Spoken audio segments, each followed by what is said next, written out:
নমস্কার বন্ধুরা, আজকে আমাদের রান্না গোবিন্দভোগ চালের পায়েস।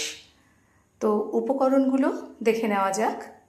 আছে গোবিন্দভোগ চাল 100 গ্রাম, কাজু কিশমিশ, 2টো তেজপাতা, 2টো এলাচ, 1 টুকরো দারচিনি, এখানে আছে নলেন গুড় এবং এখানে 1.5 লিটার দুধকে ফুটিয়ে 750 মতো করা আছে। তো আমরা শুরু করে দেব আমাদের রান্না। প্রথমেই আমরা যেটা করব, কড়াতে 2 চামচ মতো ঘি দিয়ে দেব।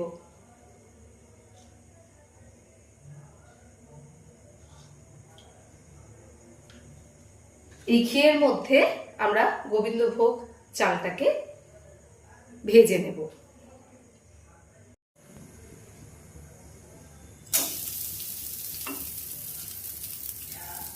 চালটা একটুখানি নেড়ে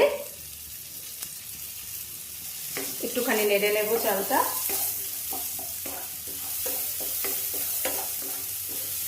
খুব বেশি নাড়ার দরকার নেই, অল্প একটু নেড়ে আমরা এতে দিয়ে দেব ভালো করে জাল করে রাখা সেই দুধটা। 1.5 লিটার দুধকে আমি ফুটিয়ে 750 মতো করেছিলাম।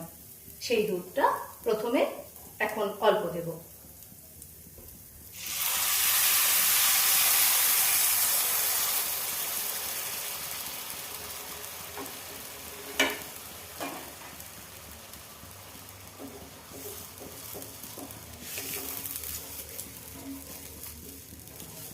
এটা মাঝে মাঝেই নাড়তে হবে প্রথম দিকে, তারপরে আমি আঁচটা কমিয়ে কমিয়ে রান্নাটা করব। এর মধ্যে দিয়ে দেব 1 টুকরো দারচিনি, 2টো এলাচ ফাটিয়ে দিচ্ছি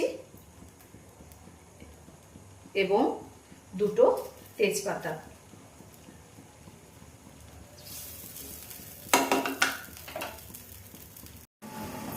দুধটা ফুটে গেছে, এবারে আমি আঁচটাকে একটু কমিয়ে দেব এবং আঁচ কমিয়ে কমিয়েই রান্নাটা হবে, মাঝে মাঝে নাড়তে হবে। 10 মিনিট পরে চালটা প্রায় সিদ্ধ হয়ে গেছে।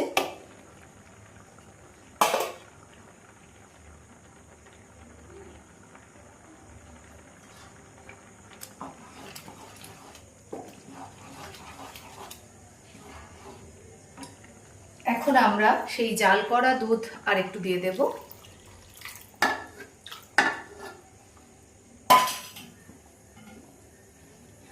কারণ এটা যখন ঠান্ডা হবে তখন পায়েসটা এই দুধটুকু টেনে নেবে। এবার আমি দিয়ে দিচ্ছি কিশমিশ এবং কাজুগুলো।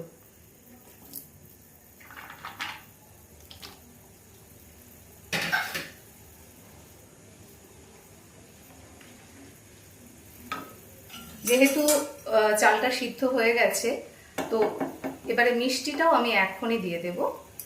চালটা সিদ্ধ হওয়ার আগে মিষ্টিটা দিলে চালটা সিদ্ধ হতে চায় না। তো এই যে নলেন গুড়টা আমি দিয়ে দেব। অনেকে কম মিষ্টি খান, সেই ক্ষেত্রে তারা কম মিষ্টি দেবেন। তো আমি বড় চামচের 1 চামচ দিলাম, হাতাই বলা যায়। 2 চামচ দিলাম।